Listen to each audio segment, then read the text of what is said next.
بەوتانی موچەی موچەخۆران و بێبازاڕی هاوڵاتیان بەرهەمی هەڵبژاردننی پڕ تەزویر و حکومڕانی شکست خواردووی 33 ساڵەی دەسەڵاتدارانی هەرێمە.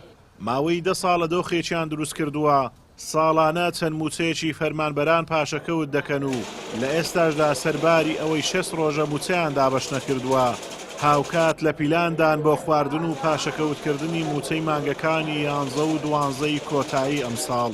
شعرەکەم هەیە ئەو مەسوول و بەرپرسانە دەبا بگرین بۆ گەنجی ئێستا ئەو مەسوولانە بدەینە بەمستا نەفت گرانە دەگە بەنزینی گەنجی ئێستا کە کاخۆشی و ژینی باوچی پێی دەڵێ دەبی ژن بینی کرێکەی خانوو لە چێن دەربینی نەفت بۆ فانۆس لە چێ بستینی دستانە ساردە کوو بقەتینی.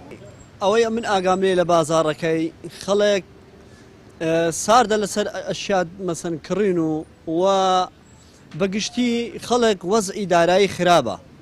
ئەو مەعاش فەوتانەش ئەو موچە فەوتانەش بەڕاستی تەئسیر زیاتر لەسەر بازاڕێکە بازار کەڵەکە ئەکات لەسەر یەکتری. کاسبکاران دۆخیان لە فەرمانبەران باشتر نییە. بەهۆی نەهاتنی موچە بازار کەس بووە و کاسبکاران دەڵێن کارمان نەماوە و خەڵک پارەی پێنیە. والله بازار حتى برندي ضعيفة. أنا لسميني ولينا ما بقاي دو بقرة زمات ما فروشتينا.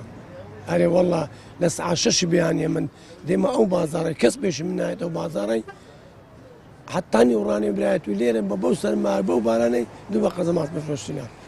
بازار أو بري خرابة.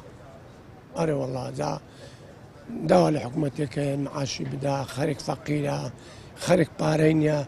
بۆنمونە من وەتێ سەعاسی عەسرات و مەدەر یەک بۆنم فرۆشتووە ئەتوانم بەڵێم لەو بۆنەی 1000 نارم خێرا ئەم بۆنە پێداویستەکانی من بە شێوەیەک لە شێوەکان پڕ ناکەتەوە ئەتوان بڵێم ئەوەی ئەمڕۆکە لەو دۆخەی لەو بەشەی ئێمە بەدی ئەکرێت دۆخێکی بێباچی دەسەڵاتە دەربارەی هەموو ئەو هاوڵاتیانە کە ئەتوانم بڵێم گوایە کە مەسەن ئینتیخاب کرایە گوایە خەڵک دەنجی پێداینەوە گوایە جارێککە هەڵبژاردراینەوە بەڵام پاداشتی ئەوان بۆ ئەو میلەتە دواکەوتنی مەعاشە. حکوومەتی ماوە بە سەرچووی هەرێم بێباکە بەرامبەر هاوڵاتیانی هەرێمی کوردستان و خراپی دۆخی گوزەران و نەبوونی خزمەتگوزاری و بێموچەیی دەسەڵاتدارانی لە خەوی غەفڵەت و بێ ئاگایی لە ژیانی خەڵک بەخەبەر نەهێناوە.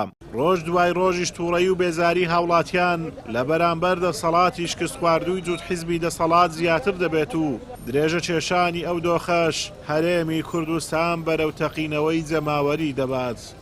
ئازاد و مەراوەی کەناڵی ئاسمانی پەیام سۆران.